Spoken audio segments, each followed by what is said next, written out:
It's time for Northwestern Outdoors Radio, the show focusing on fishing, hunting, outdoor recreation, destinations, and conservation in the region where you live and play. Northwestern Outdoors is brought to you by Max Lure Company, Sportsman's Warehouse, Loophole and Stevens, Chad's Coastwide Sports Fishing, Stehekin Valley Ranch, and Wallowa County. And now, let's see what's going on in the field and on the water with me, your trusty host, John Kruse.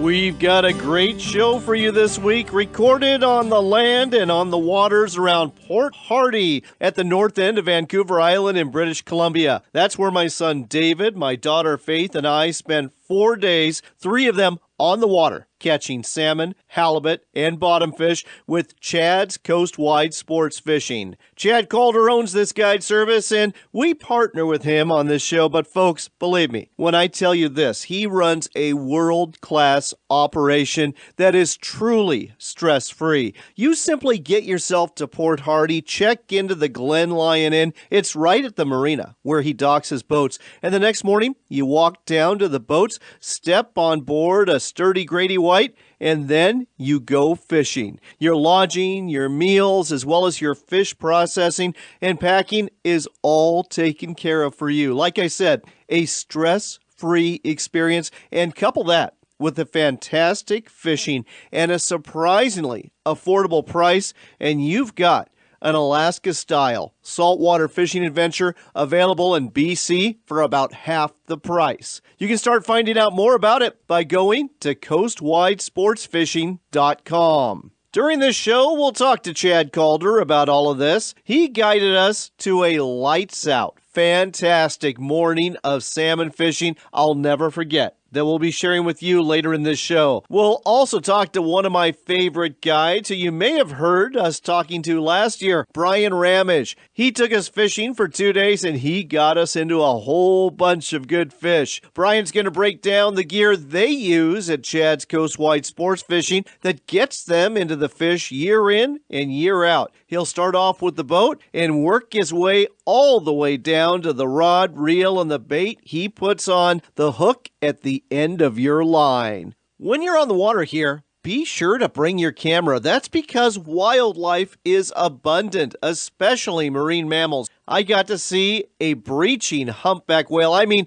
fully out of the water in a half twist. If it was an Olympic score, it would have been a 10. Also got to see sea lions, seals, porpoises, and even sea otters during our time on the water. On land, there's a nice trail that starts at the Glen Lyon Inn, perfect for walking off your dinner, that will take you to the Quatse Salmon Stewardship Centre just outside of town. Part salmon hatchery, part educational center.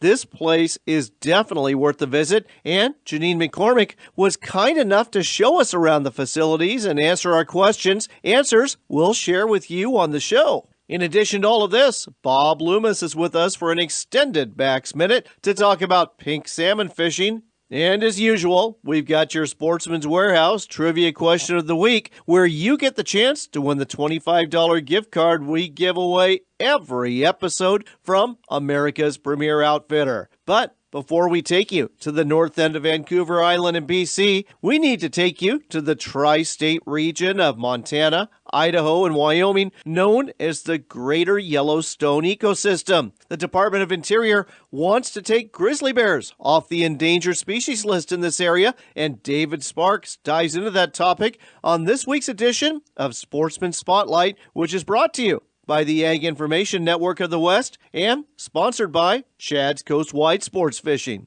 Secretary of the Interior Ryan Zink has announced the delisting of Yellowstone grizzly bears. David Sparks, Sportsman Spotlight. The delisting of Yellowstone grizzly bears is a conservation success, and, according to the Secretary of the Interior, he is proud of the role that the states and local communities have played in grizzly bear conservation. To obtain an expert's position on this issue, I called Mike Keckler, who's with Idaho Fish and Game. This is only the beginning. The federal government has announced that this particular grizzly bear population, the greater Yellowstone population, will be delisted. Of course, people are already asking, does this mean they're going to be hunted?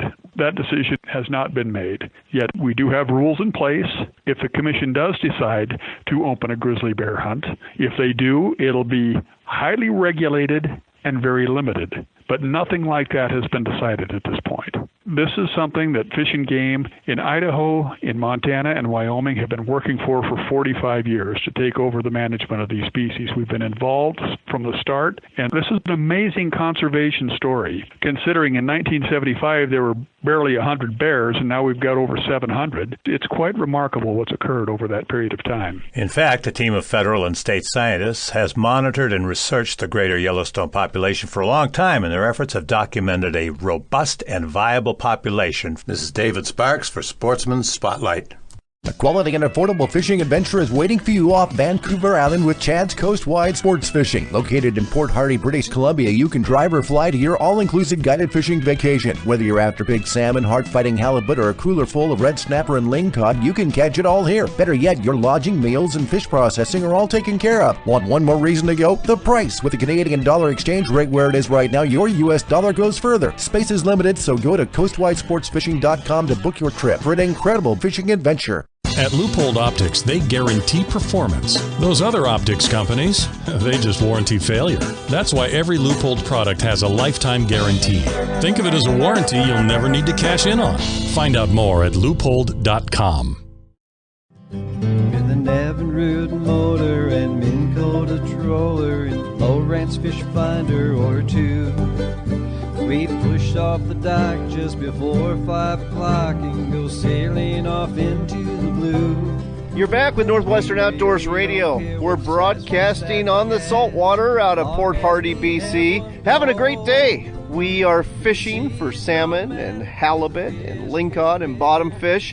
As a matter of fact, right now, we're trolling for halibut, believe it or not. And we've got breaching whales. That's right, humpback whales. We're in amongst the birds and some bait fish. It's been an incredible day on the water, and for that, we have to thank our guide. His name is Bryan Ramage. He works for Chad's Coastwide Sports Fishing out of Port Hardy, BC. Bryan, thanks for a fantastic day.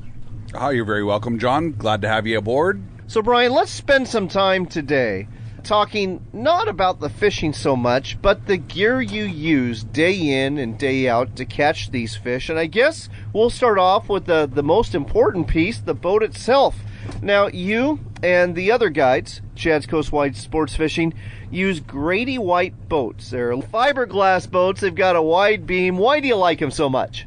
They're built tough. These things handle big water. They cut through the heavy seas that we face. We fish quite a bit in open ocean and close to shore mainly, but we do see some heavy water, and these things just plow through it like bulldozers. They're great boats.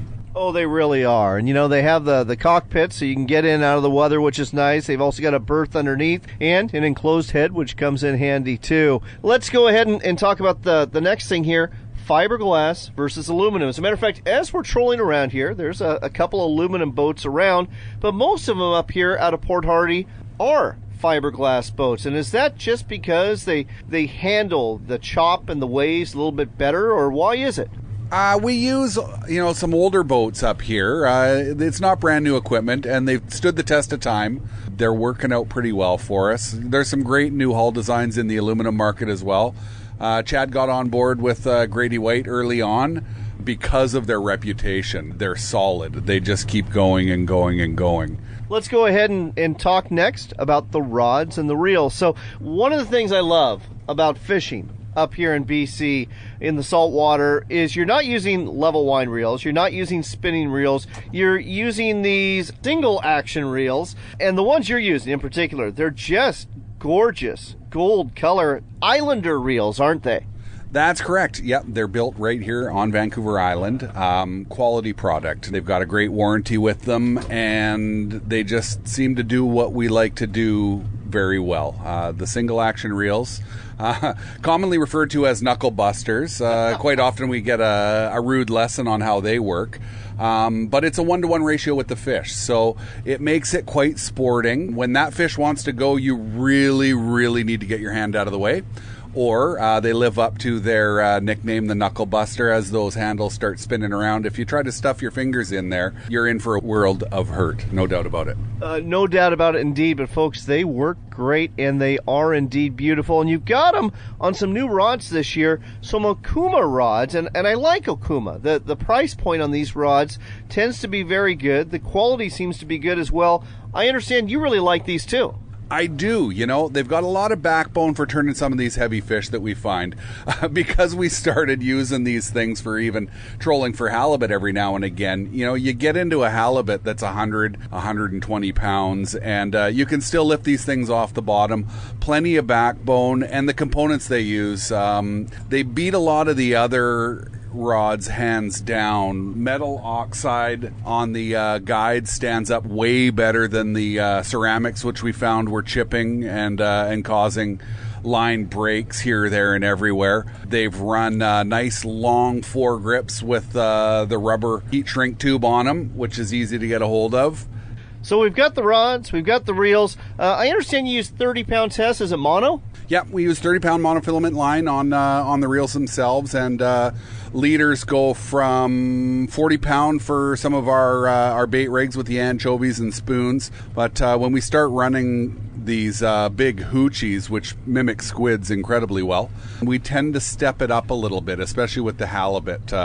These things, both the Chinook and the halibut, have incredibly sharp teeth.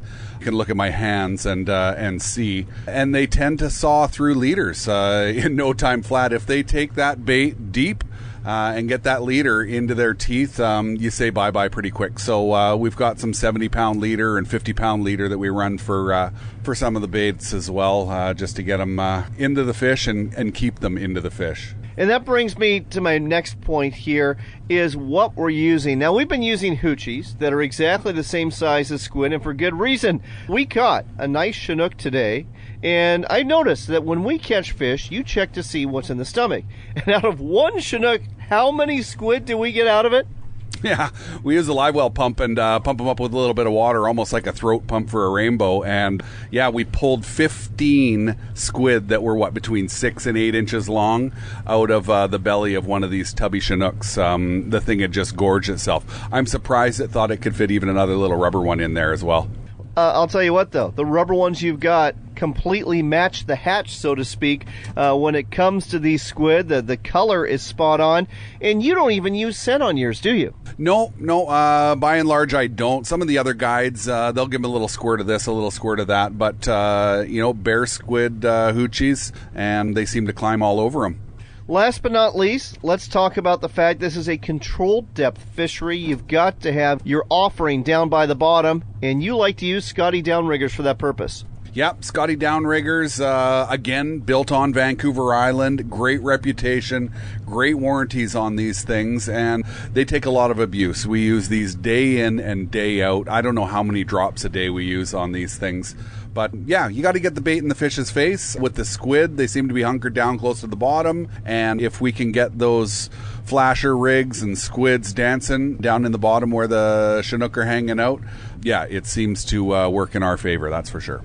Okay, I said last but not least, but I do have one more question, and it's going back to what you're putting in front of the fish. So the hoochies obviously matching the squid that they're eating, but that's not all we found in the fish today. We found some needlefish in some of the salmon that we caught, and for those, you're putting something else in front of the fish from time to time. Yeah, that's right. One of the smaller Chinooks, I don't know if it couldn't get his mouth around some of these giant squid that we see swimming around, but it was chock-a-block full of needlefish, and Silver Horde makes these little coho killer spoons, and they're a lot smaller than some of the other big, wider spoons. They got a funny shape to them. They tend to dance around quite nicely, nice and light, and they do a great job of mimicking those little needlefish. The other offering you put in front of them is bait fish itself. Question for you, herring or anchovy, and why? We use anchovy. In our waters, we find that a lot of our baits are on the smaller side. An anchovy, nice little firecracker size, mimics not only smaller herring, but needlefish and a lot of the other little bait fish that we find in the area. And yeah, the salmon seem to love the natural scent that come along with an anchovy, and you get them rolling just right, and pow, yeah, they love them. So there you go, folks. If you're wondering what's going to work for salmon off of Vancouver Island, we just gave you a very good idea, from the boat all the way down to what you're putting at the end of your line. If you want to find out more or see it firsthand, one way to do so is to book a trip through Chad's Coastwide Sports Fishing. They fish out of Port Hardy at the northern end of Vancouver Island in British Columbia, and they offer some incredible fishing trips. As a matter of fact, we got to go because we have got a fish on right now. Fish on, folks. This must be the reason why I miss fishing more than I miss you.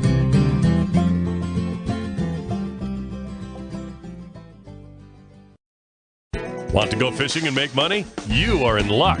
This year's Pike Minnow Sport Reward Fishery kicks off May 1st. Just register at a check station and go fishing for 9-inch or longer northern pike minnow within designated waters of the Columbia or Snake River. Then you bring your fish back and collect a voucher good for a cash reward. The more fish you catch, the more they're worth. $5, $6, and $8 per fish. Catch a pike minnow with a special tag and you've landed $500. Find out more at pikeminnow.org. That's pikeminnow.org. If you're after really big game, it only makes sense to have the best scope you can put on your rifle. That's why you want the Leupold VX6 HD. This high-definition scope gives you sharpened clarity, and the Twilight Max light management system gives you the sight advantage you need at dawn and dusk when those big bucks, bulls, and Bruins are on the move. Add on our lifetime gold ring guarantee, and you've got the rifle scope of your dreams. It's the Leupold VX6 HD. Look for it at a quality sporting goods store near you and at leupold.com.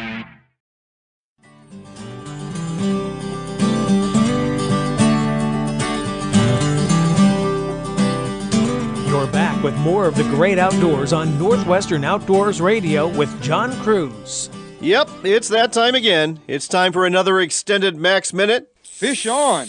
Brought to you every week by Max Lure Company. With us here again is Bob Loomis with Max Lure Company. Bob, summer is here, and it is a pink year. Those pinks are going to start showing up in August in Puget Sound. What would you recommend for folks who are targeting them to get a few in the boat? Anything pink.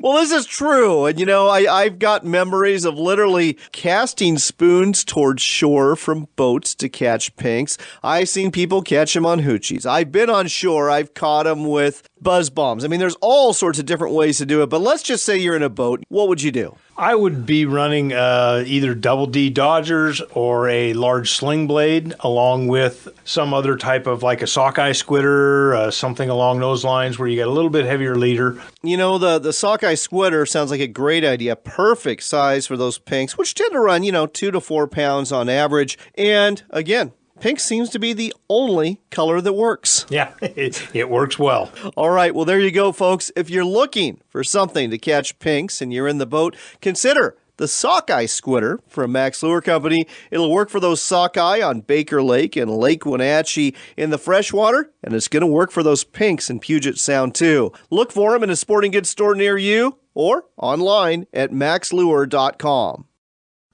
Tired of the noise, the hustle and bustle of the city? Then find your solitude in the lands of Wallowa County. Bring your camping gear and hike into the Eagle Cap Wilderness. Explore the Zumwalt Prairie. Rise with the sun on the Wallowas and hear the early morning stirring of the wildlife. Smell the fresh coffee, the sizzling bacon, and the crackle of the fire. This is a good life, and it's waiting for you in Northeast Oregon's Wallowa County. Come and enjoy one of Oregon's 7 wonders, and you'll wonder why you haven't been here before. Your getaway starts at WallowaCountyChamber.com. The Sling Blade is Max Lure Company's latest Dodger for you to use. Lance Mers is with us from Max Lure Company to tell you more about it. Why are you so excited about the Sling Blade? Versatility, John. You can bend the Sling Blade and change it from a reactionary bite to a normal bite, and it's got so many possibilities. Not only that, it comes in different sizes. You can use the Sling Blade for everything from trout and kokanee all the way to ocean-going salmon. It's the Sling Blade. Look for it at maxlure.com. Sportsman's Warehouse is America's premier outfitter and has the quality gear you need for hunting, fishing, camping, and more. Our knowledgeable and friendly staff will help you find the right product so you get the most out of your time in the field or on the water. In addition to stocking superior clothing and outdoor equipment, we offer in-store events and seminars so you can enjoy a successful adventure. With over 70 stores located in the United States, it's easy to find a Sportsman's Warehouse store near you. Find out more at sportsmanswarehouse.com. At Loophole Optics, they guarantee performance. Those other optics companies, they just warranty failure. That's why every Loophole product has a lifetime guarantee. Think of it as a warranty you'll never need to cash in on. Find out more at loophole.com.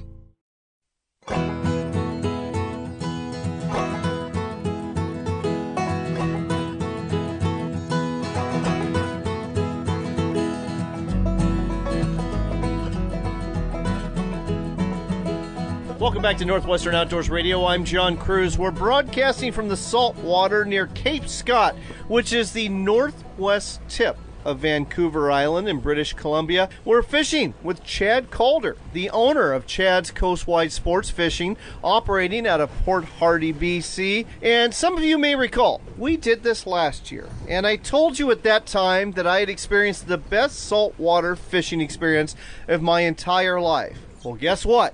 I just experienced the best saltwater salmon fishing experience of my entire life, and it took place in the space of an hour. Chad, thanks for an awesome morning. Oh, you're very welcome, John. Yeah, right now, this time of year, we're just seeing a horde of king salmon here, just milling around off just north of Port Hardy here, and it's really some of the best fishing we've seen in years. Well, it sure is. I mean, literally, our lines were not in the water more than about 30 minutes. As a matter of fact, Chad just ran away from the microphone because he's hooking up another fish right now. So this is crazy. Now we've already got 10 fish. Yeah. And here's another one that's being hooked, and my son, our assistant producer for the show, David Kruse, is taking his hand. He's going to reel this one in. This is just off the charts crazy, and I know it's not always this good, but you're telling me this is not uncommon. No, especially at this time of year. These fish are just milling around at the top here. There's lots of bait around. They're getting ready. They'll be here for about another month, and they'll start heading south to get to their rivers. And you're right.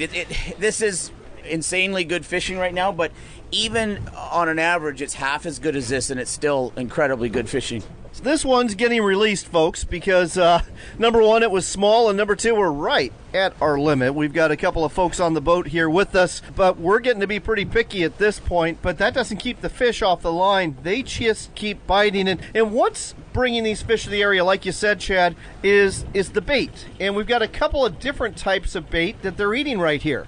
Yeah, so they're eating squid and needlefish, and so we've got mimic baits down there. We've got some glow hoochies down there, and on one side we're actually using an anchovy, a small one with a tight roll that mimics sort of the needlefish. And yeah, I mean, really, in all honesty, right now we could probably put down just about anything, and we'd have just as good a success rate. I mean, some lures obviously do work a little better, but there's just so many fish here right now that it really wouldn't matter that much. And really nice fish, too. We've gotten several that are in the 20-pound range, chrome, bright. And even though it's early July, your clients are already catching Tyee salmon, 30-plus pounders on a regular basis this year. Yeah, about every 2 days we're bringing a fish in that's 30 pounds or bigger. So our fleet, which is 6 Grady Whites, that's for this time of year, that's really good. As we move into August, we'll start seeing most of the boats will have a 30-pound fish or so each day. And that doesn't happen always, but as we move into the August fishery, they just get bigger, and the target is larger kings at that point in time. But let's not forget the coho, because they're starting to show up. Sporty fighters and also fantastic table fare get to take home one wild coho and one hatchery coho too. Yeah, so the limits here are 2 kings and 2 silvers per day, and then you take home double that. So that's your possession limit. So for instance, your take-home would be 4 kings, John, and 4 silvers. So at this time of year, we're targeting kings. The silvers are sort of a bycatch fishery. We don't see a lot of them, and it's just that time of year and where we're fishing. Now, some years are a little different. Some years will be at this time of year, and there'll be silvers everywhere. But on average, they're just sort of a bycatch fishery for us. Let's turn our attention to something else. And again, folks, you're listening to Northwestern Outdoors Radio. We're talking to Chad Calder. He is the owner of Chad's Coastwide Sports Fishing, offering affordable, all-inclusive saltwater fishing vacations out of Port Hardy, BC. We'll tell you more about that in just a second, but I want to spend a little time talking about the other facet of your fishing days. Now, we start off with salmon, but the great thing about what you offer is that once you're done with the salmon, you go after the bottom fish. You get to go after halibut, you get to go after yellow eye rockfish, and lots of other rockfish too. Yeah, so this morning is fairly typical of what our days would be like. It's 9:30 now. We've got our load of salmon, and we're going to start heading out here, John, in a few minutes, and we're going to go see if we can get that one last halibut and some lingcod and some red snapper. And that's basically what we try to do every day with our clients. Now, some days are a little different. Some days we even start with bottom fishing. It just depends on what the guide thinks is going to happen with the tides and the weather, etc., etc. But the one beautiful thing is when you fish with us, there's lots of options. And yesterday, when we came back, I was really impressed by one of the halibut that was on the dock there, right around 70 pounds, right at the top end of the mark. You're allowed 1 halibut a day, 2 in possession, but it's kind of weird. You've got a slot limit going. Why don't you explain that for our listeners? Yeah, so in Canada, anywhere you fish, there's a slot limit. And the upper fish can be 133 centimeters, and the bottom fish is 83 centimeters. So when you're up here fishing with us, you try to get one that's close to the 133, and then another one that's close to the 83, and those 2 you can take home. And of course, you've got the lingcod. We forgot to mention that. And those lings, delicious fish, and they're very respectable size here. Yeah, now the main staple of our fishery here is salmon and halibut, and then the third facet is of your rockfish and your lingcod. So we catch an extensive amount of lingcod and rockfish, but that is our third targeted fishery here. So normally it's the salmon and halibut fishery, and then, throughout the day we'll go and try to catch some of those other species. It depends on what we want to do during the day.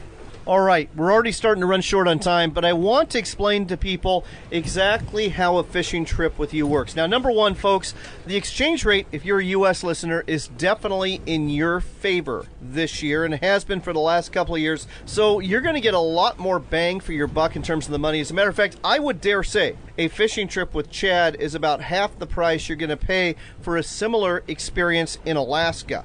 But it's just as good. You don't have to go as far. As a matter of fact, most of our listeners can drive to Port Hardy and bring home a whole bunch of fish back. So let's talk about how you set people up in terms of accommodations and food. Okay, so John, it's really quite simple with us.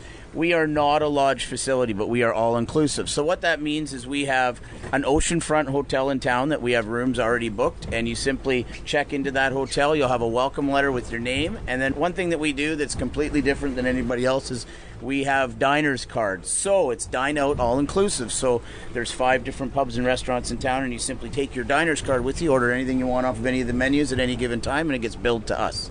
And folks, I can tell you the accommodations are great. We are at the Glen Lyon Inn. It's right there at the marina, literally steps away from the boat you're going to step on every morning.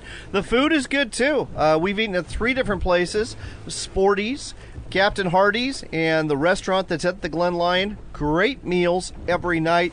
You are going to love this. Last but not least, something else that's included is all the fish processing, and they get it ready to ship home for you too.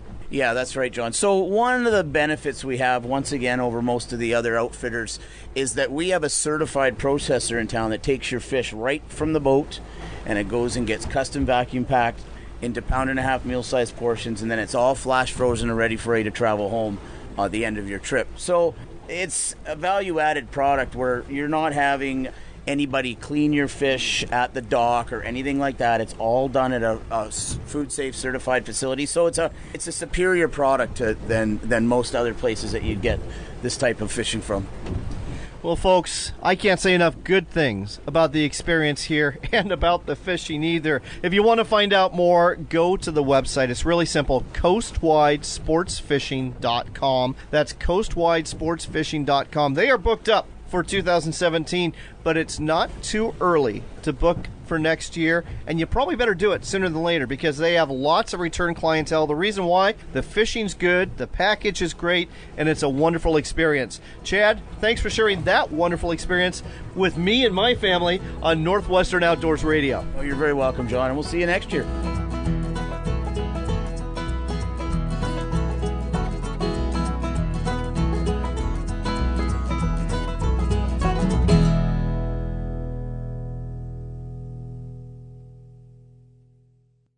Quality and affordable fishing adventure is waiting for you off Vancouver Island with Chad's Coastwide Sports Fishing. Located in Port Hardy, British Columbia, you can drive or fly to your all-inclusive guided fishing vacation. Whether you're after big salmon, heart-fighting halibut, or a cooler full of red snapper and lingcod, you can catch it all here. Better yet, your lodging, meals, and fish processing are all taken care of. Want one more reason to go? The price. With the Canadian dollar exchange rate where it is right now, your U.S. dollar goes further. Space is limited, so go to coastwidesportsfishing.com to book your trip. That's coastwidesportsfishing.com for an incredible BC fishing adventure.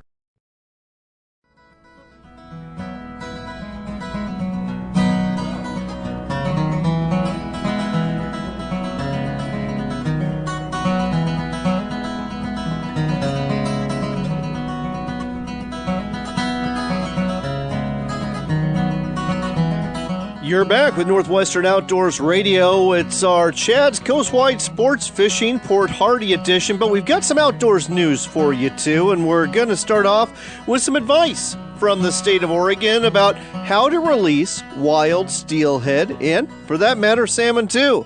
Because in the vast majority of the Northwest, you can't keep a wild steelhead and have to immediately release it if you catch it. The same goes for wild chinook, coho, and sockeye in several Northwest river systems. So, how do you tell if you have a wild fish? Look for the adipose fin. That's the little fin on the back between the dorsal fin and the tail fin. If it's there, you've got a wild fish, and more than likely, you've got to let it go. If it's clipped and healed over, it's a hatchery fish, and there's a good chance, depending on the regulations governing the stream you're fishing on, that you can keep it. Here's those tips from the Oregon Department of Fish and Wildlife on releasing wild fish so they have the best chance of surviving their encounter with you so they can swim upstream to spawn and make more fish, and that means more return. First off, consider using barbless hooks even when it's not required. This goes a long ways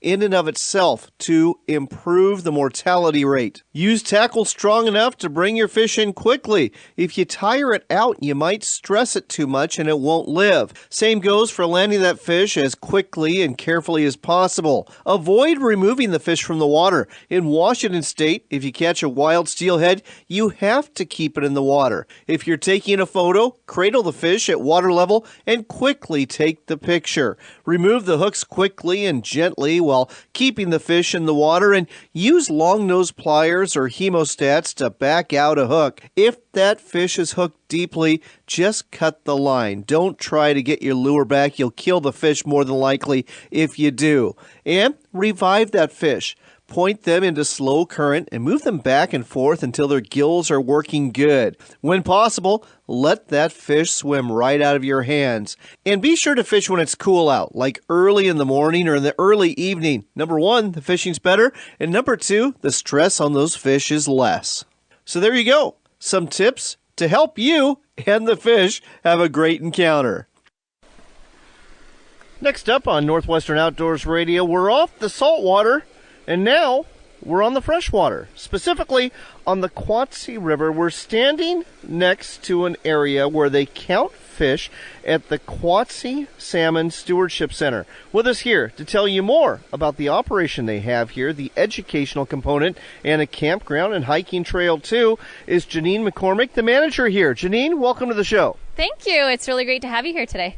Beautiful, beautiful setting for this interview with the river kind of bubbling in the background as we speak here. And you've got quite the center here. And let's just kind of talk people through it. We'll start off with the hatchery operation because that's the centerpiece of what you do here.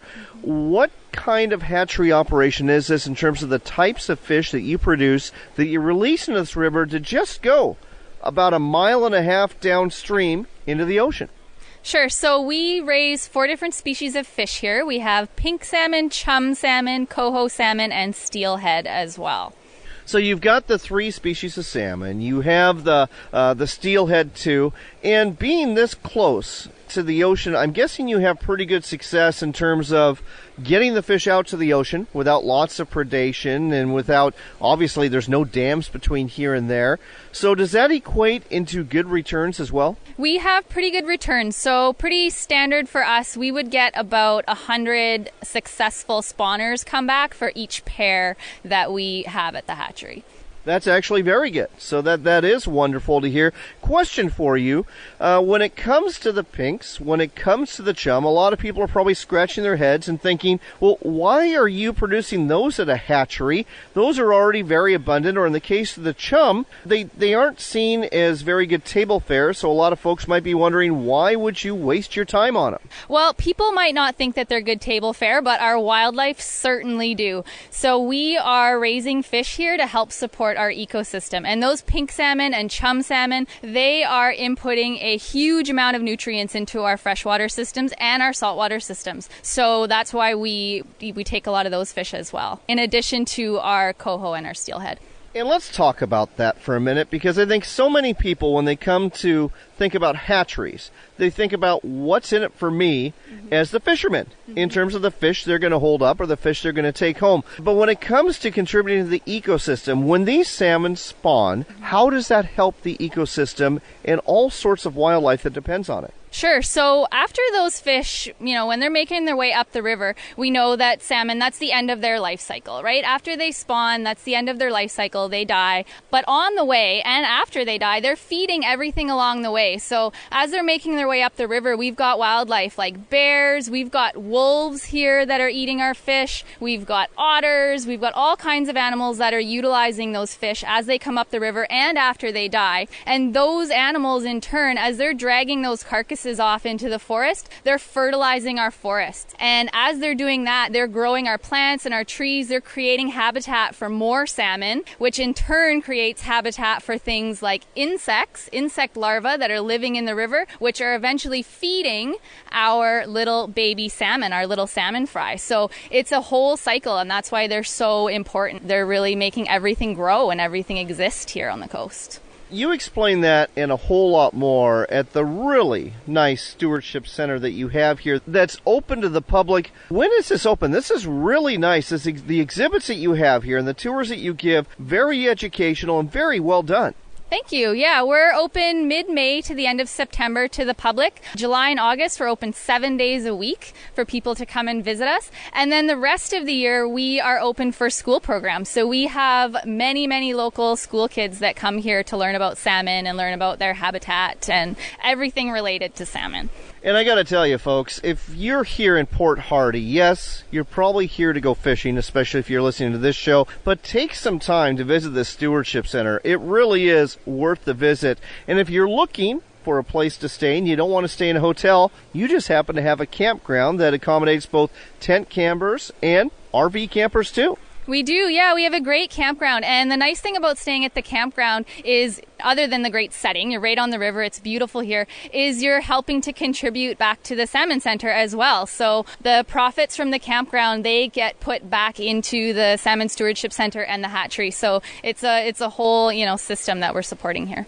One other thing I want to mention in terms of things to do around here is there's a trail that basically goes from the Glen Lyon Inn and the marina all the way here to the hatchery. It's actually a loop trail. How long is that trail, and what can folks see along the way? Sure. So, yeah, it's a loop trail. The actual loop is about 2.5 kilometers, and then it's a little further on past that if you're going into town. Along the trail, you're walking right along the river, so you get to see habitat here along the river, our fish counter, and our facility here at the Stewardship Center. And it's also going to take you down towards the estuary as well, so you'll get to see some of that kind of habitat as well. There's a good chance you're going to see eagles, you might see a bear, lots of other wildlife around as well.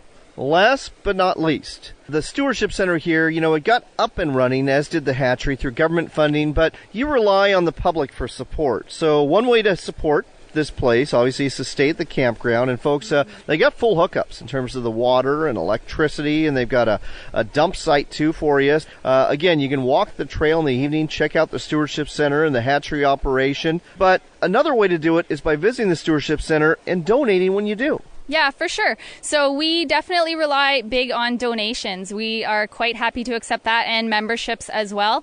You can visit our website, www.thesalmoncenter.org, and that's center with an R-E up in Canada, so don't forget that part, and learn more about us there, for sure.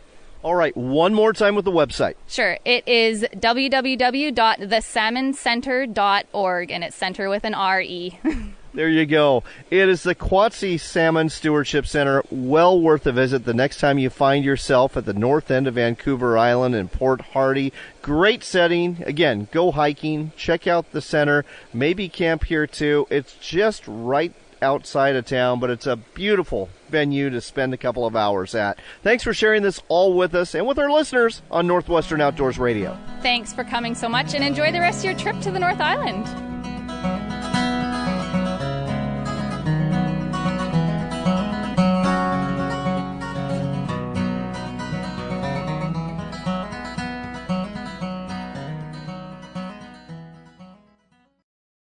Want to go fishing and make money? You are in luck.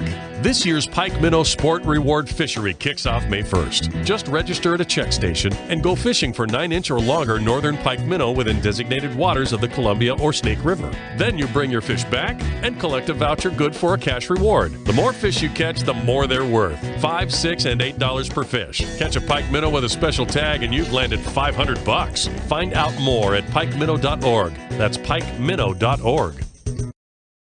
Stehekin Valley Ranch may well be one of the most spectacular places to visit in the lower 48. Located at the headwaters of Lake Chelan in Washington's North Cascades, we can only be reached by boat, plane, or foot. Stehekin takes back simple pleasures and adventures. Hike, fish, kayak, ride a horse, or just relax while soaking in the views. You can do it all at our family-owned ranch. Book your summer stay now at StehekinValleyRanch.com. That's StehekinValleyRanch.com.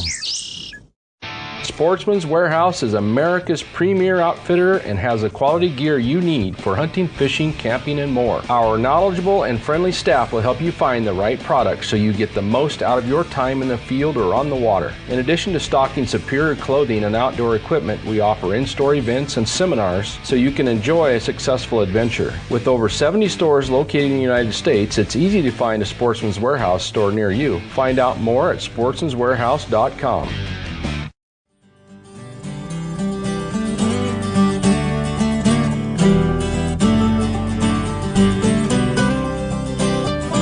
We've got time for one more shot of Northwestern Outdoors Radio with John Kruse. Welcome back. It's time for your Sportsman's Warehouse Trivia Question of the Week. Everyone who goes out on the Northwest Coast wants to see an orca whale, also known as a killer whale, and there's a good chance you will. But there's plenty of false alarms when it comes to watching for these whales, and one mistake commonly made is to confuse a certain species of porpoise that's black in color with a large white patch on its side and belly for orca whales. The easiest way to tell the difference? Well, the size, of course. That and the fact that this fast-swimming porpoise that we're telling you about today swims far different than the orca whale. Do you know the name of this porpoise, which is found only in the North Pacific Ocean? I'll give you a hint. The name of this porpoise is also shared by a species of sheep. So, if you think you know the answer, go to our Facebook page. You'll find that at Northwestern Outdoors Radio. Like our page, look for the posts, give us your answer there. Or if you prefer, go to our website at northwesternoutdoors.com and give us your answer there. While you're on the web, be sure to listen to a recent edition of Northwestern Outdoors at that same website, northwesternoutdoors.com. You can also catch this show and our sister show in a couple of other places. One place to do so is on an internet radio station you'll find at RenoViolaOutdoors.com. That's the home of WRVO Radio. I want to thank Chad Calder, Bryan Ramage, and the rest of the crew at Chad's Coastwide Sports Fishing for another incredible saltwater fishing vacation, you can have one of these great adventures too. Simply go to their website. It's coastwidesportsfishing.com. That's coastwidesportsfishing.com for an absolutely incredible and affordable saltwater fishing adventure. And while you're in Port Hardy, there's other things to do too. There's that Quatse Salmon Stewardship Centre that we just told you about. There's also hiking, wildlife watching, and more. One place to find out about these things is at the Port Hardy Visitor Center. The website for the Visitor Center, really simple, visitporthardy.com. As we end our show, we'll close with some more of that new music you're hearing this week from my favorite Minnesota musician, Frank Prenevost. If you like this song and some of the other music you're hearing, go to Frank Prenevost's site at cdbaby.com. Until next time, take care, God bless, and make it a point to spend some time outdoors. Tomorrow is yesterday.